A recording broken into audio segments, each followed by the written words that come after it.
Hello and welcome to my channel. My name is Ajay Kathle और मैं लेके आया हूँ आपके लिए एक नया टॉपिक। इसका नाम है basics of GIS. Basics of GIS में हम कवर करने वाले हैं following topics. Basics of GIS में हम देखेंगे व्हाट इज जीआईएस, जीआईएस क्या है, comparison between AIS and GIS, advantages and disadvantages of GIS, why we are using SF6, हम क्यों यूज़ करते हैं SF6, उसमें जीआईएस में कौन से मॉड्यूल्स है, मॉड्यूल्स भी ब्रीफली एक्सप्लेन करेंगे एक one by one. Modules like circuit breaker, disconnector, earthing switch, bus bar, current transformer, voltage transformer, lightning arrester and LCC, ये सारे मॉड्यूल्स हम कवर करने वाले हैं इस वीडियो में। तो पहला अपना बेसिक सवाल है व्हाट इज जीआईएस। तो क्या है जीआईएस, देखते हैं। GIS is gas insulated substation और switchgear in which SF6 gas used as an insulating media around conductor inside an enclosure. GIS basically एक उसका फुल फॉर्म है गैस इंसुलेटेड स्विच गियर और सबस्टेशन, जिसमें हम SF6 gas use करते हैं और इसमें हाउसिंग्स और इंक्लोजर यूज किया जाता है अराउंड द कंडक्टर और उसमें SF6 गैस भरा हुआ रहता है। In an electrical power system, switchgear is composed of electrical disconnect switches, circuit breaker used to control, protect and isolate electric equipments. ये तो हमको पता ही है कि स्विच गियर में disconnector switches, circuit breaker use किए जाते हैं प्रोटेक्ट करने के लिए और आइसोलेट करने के लिए इलेक्ट्रिकल इक्विपमेंट्स को। Switch gear is use both the de energise equipments to allow work to be done and to clear a fault downstream. तो स्विच गियर दोनों पर्पस के लिए यूज होते हैं, ऑटोमेटिकली भी ऑपरेट होता है और अपने सिस्टम को बचाता है फॉल्टी कंडीशन में, और व्हेनेवर मेंटेनेंस वर्क होने वाला है अपने सिस्टम पे, वो टाइम पे भी डिस्कनेक्ट और डी एनर्जाइज करने के लिए अपन स्विच गियर यूज करते हैं। तो comparison between AIS and GIS देखते हैं। The basic difference between AIS and GIS is the type of insulation used. Air used as an insulating insulation in AIS and SF6 gas used as जैसे अपने को पता है air insulated substation और switch gears में air insulating media रहता है between two conductors, और GIS में SF6 गैस यूज करते हैं हम कंडक्टर के बीच में आइसोलेट करने के लिए, इंसुलेशन के लिए। So AIS is easy to expand when space is not an issue. AIS को जगह ज़्यादा लगती है और जब जगह अवेलेबल है तो इसे एक्सपांड करना इजी है as compare to GIS. Less maintenance required in GIS as compare to AIS, और मेंटेनेंस के बारे में देखा जाए तो कम मेंटेनेंस लगता है जीआईएस को। और देखते हैं नेक्स्ट क्या है, advantages and disadvantages of GIS. तो एडवांटेजेस क्या है, मेंटेनेंस फ्री है, मोस्ट रिलायबल है, लेस स्पेस रिक्वायर्ड है, इट कैन इंस्टॉल इंडोर और आउटडोर। मेंटेनेंस देखा ही है हमने कि मेंटेनेंस काफ़ी कम लगता है, मोस्ट रिलायबल है, रिलायबल भी है, स्पेस भी कम लगती है, इट कैन इंस्टॉल, इसे इंडोर और आउटडोर भी इंस्टॉल कर सकते हैं। डिसएडवांटेजेस क्या है, cost is higher as compare to ordinary conventional substation. हमें पता है कॉस्ट काफ़ी ज़्यादा है, इसकी जो इनिशियल कॉस्ट रहती है वो बहुत ज़्यादा रहती है as compare to AS. Care should be taken that no dust particle enter into the live compartment which result in flash over.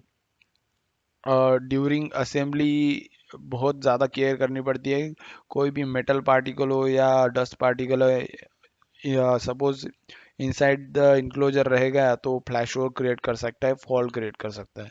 When fault occur internally then time requires for rectification of fault is very long. इसमें fault rectify करने में बहुत time लगता है, तो ये disadvantage है। SF6 gas pressure must be monitored each compartment, reduction in pressure of SF6 gas any module result in flash over and fault.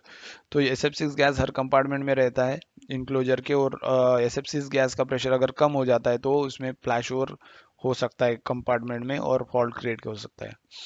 तो Y be using SF6, SF6 use करने के क्या कारण, क्या रीज़न है। तो SF6 का कोई अभी भी उसके जैसा तोड़ कोई भी दूसरा गैस नहीं आया है। तो क्योंकि SF6 क्यों यूज़ कर रहे हैं, नॉन टॉक्सिक भी है, मैन मेड है, लाइफ टाइम उसका वेरी लॉन्ग है, 800 टू 3200 ईयर्स तक उसका लाइफ है। Insulating property 3 times better of air है, यहाँ पर 3 टाइम्स बताया गया है, लेकिन ये प्योर एयर की बात हो रही है। नॉर्मल एयर की अगर बात करें तो 10 टाइम्स बेटर कह सकते हैं हम उसे। और नॉन इन्फ्लेमेबल है, जलता भी नहीं है, बेटर डाइलेक्ट्रिक स्ट्रेंथ है। नेक्स्ट है मॉड्यूल्स।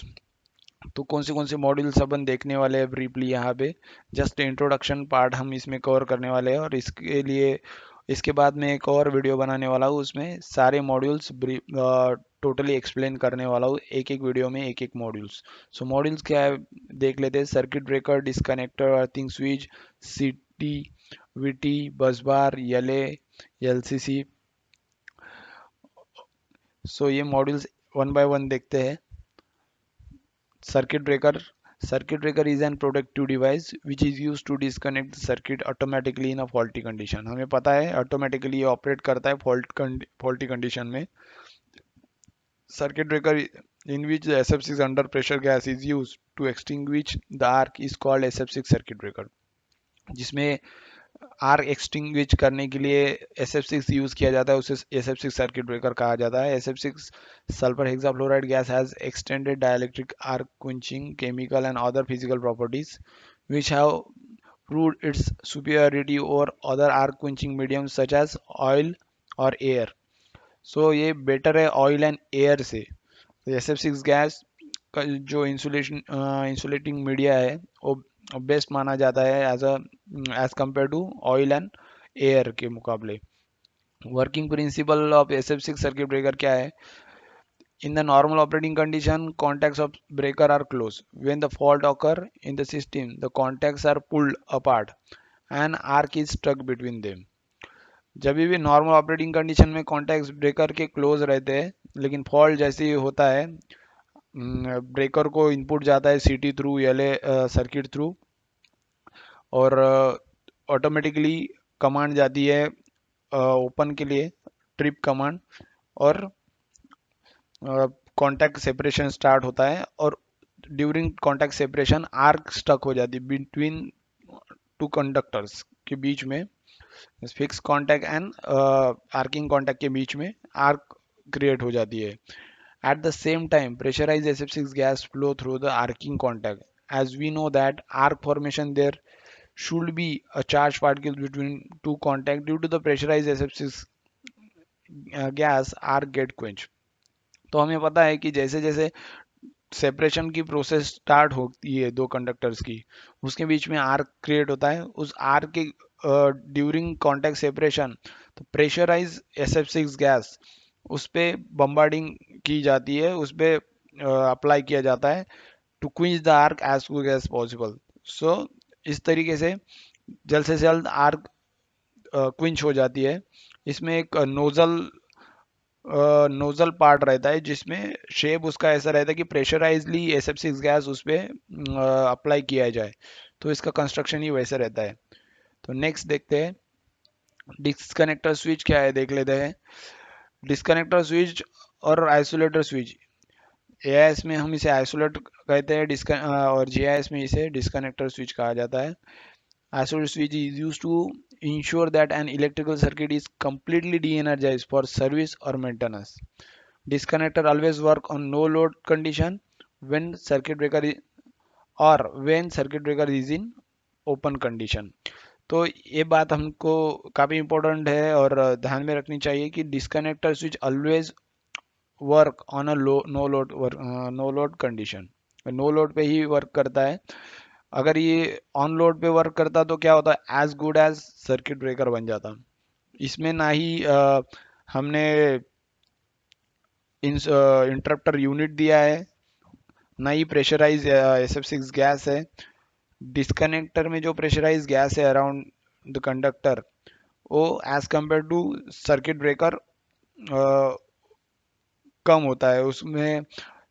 फॉर एग्जांपल 145 का सर्किट ब्रेकर है, तो उसमें 4.5 अपना नॉर्मल रेटेड गैस होगा, तो सर्किट ब्रेकर में 5.6 बार तक होता है। सो ये डिफरेंस है।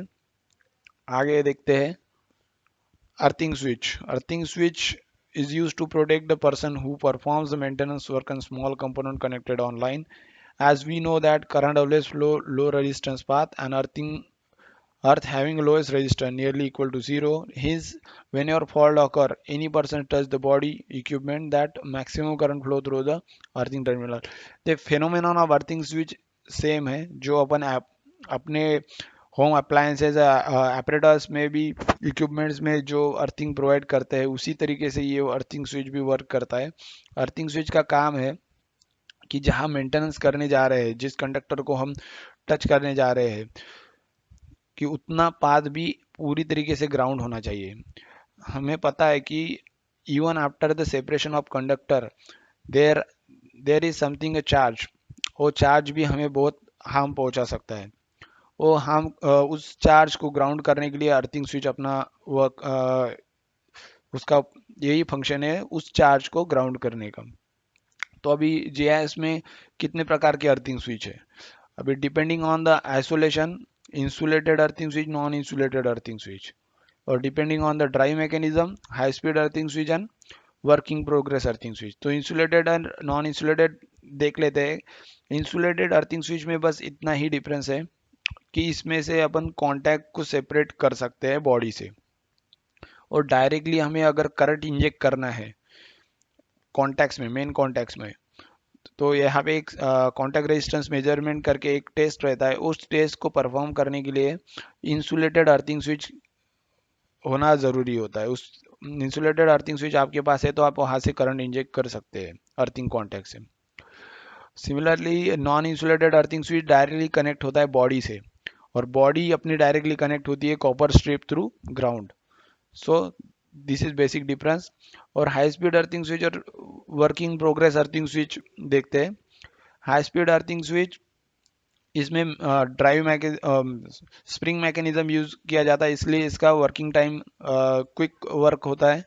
और work in progress earthing switch totally motorise operation रहता है, इसलिए स्लोली वर्क करता है। जनरली अपन high speed earthing switch line side में यूज करते हैं, क्योंकि लाइन साइड में अपने कंपोनेंट्स और इसमें ज़्यादा चार्ज रहने की संभावना है, तो generally line side high speed earthing switch use किया जाता है। और मेंटेनेंस, व्हेनेवर मेंटेनेंस वर्क रहता है तब अपने को work in progress earthing switch से काम हो जाता है, इसे WIP कहते हैं। सो नेक्स्ट है busbar. In GIS, busbar is basically passive module which is used to take number of tapping connection from it.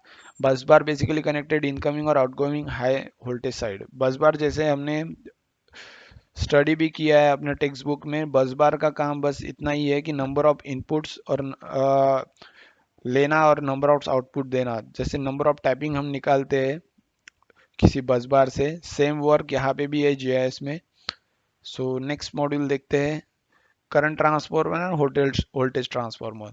ये काफ़ी इंपॉर्टेंट है अपने जीआईएस में और इवन एआईएस में भी। तो current transformer is a type of instrument transformer that is designed to provide an alternating current, produce an alternating current in secondary winding which is proportional to the current being measured in the primary. Current transformer reduces high voltage current to much lower value, provides a convenient way to safely monitoring actual electrical current flowing in a AC transmission line using standard ammeter. हमें पता है कि current transformer का क्या काम है। Current transformer step down करता है करंट को, सेकेंडरी में अपने को प्रोपोर्शनल करंट देता है प्राइमरी करंट के, सो दैट हम, आपको पता है कि डायरेक्टली कोई ऐसा एमीटर बना नहीं है कि इतना बड़ा एमीटर लगा के डायरेक्टली प्राइमरी करंट में thousands of ampere primary current हम डायरेक्टली मेजर कर सके। सो अभी तो यही फैसिलिटी प्रोवाइड करता है कि इसे प्रोपोर्शनल में लो वैल्यू में वो रिड्यूस करके, स्टेप डाउन करके हम डायरेक्टली एमीटर उसे कनेक्ट करेंगे तो उसका एक्चुअल जो प्राइमरी करंट है वो दिखा पाएगा। जैसे 1000/1 ऐसा रेशो देखा होगा आपने, उसका मीनिंग है जब 1000 एम्पियर इसमें से फ्लो हो रहा है तो आपको सेकेंडरी 1 एम्पियर दिखाएगा, लेकिन वही 1 एम्पियर हम एमीटर को देंगे तो वो प्रोपोर्शनल वैल्यू पे सेट करके आपको 1000 एम्प शो करेगा ऑन एमीटर। सो नेक्स्ट है voltage transformer. So basically current transformer के दो ही फंक्शन है, एक है प्रोटेक्शन एंड मेजरिंग। प्रोटेक्शन का भी काम ऐसे है, जैसे जो सेकेंडरी कनेक्शन से हमने आउटपुट निकाला है, प्रोटेक्शन जो कोर रहते हैं उसका कनेक्शन दिए रहते हैं अपना रिले सर्किट को। रिले सर्किट सेंस करके कमांड सेंड करता है सर्किट ब्रेकर को। तो दिस पॉइंट ऑफ व्यू से भी काफ़ी important circuit breaker current transformer, क्योंकि जो भी कमांड जाते हैं through to the circuit breaker, through the CT जाता है। तो वोल्टेज ट्रांसफार्मर देखते हैं। Voltage transformer are use in AC power circuit to feed the potential coils in indicating and the metering instrument and protective relay. These transformer makes the ordinary low voltage instrument suitable for measurement and high voltage and isolate them from high voltage. So basically दोनों का work CT और VT का, हम जैसे AIS में PT कहते हैं potential transformer, तो GIS में उसे वोल्टेज ट्रांसफार्मर कहते हैं। वोल्टेज ट्रांसफार्मर का भी दोनों फंक्शन सेम है, उसे भी प्रोटेक्शन प्लस मीटरिंग और मेजरिंग पर्पस के लिए यूज़ किया जाता है। बट ये with respect to voltage trans काम करता है, और current transformer with respect to current काम करता है। वोल्टेज ट्रांसफार्मर रिड्यूस करेगा वोल्टेज को, और मीटर में अपने को वोल्ट मीटर में वैल्यूज दिखाएगा proportional to primary voltage. So दोनों का फंक्शन सेम है, प्लस इसे प्रोटेक्शन पर्पस के लिए भी यूज़ किया जाता है। नेक्स्ट है लाइटनिंग अरेस्टर।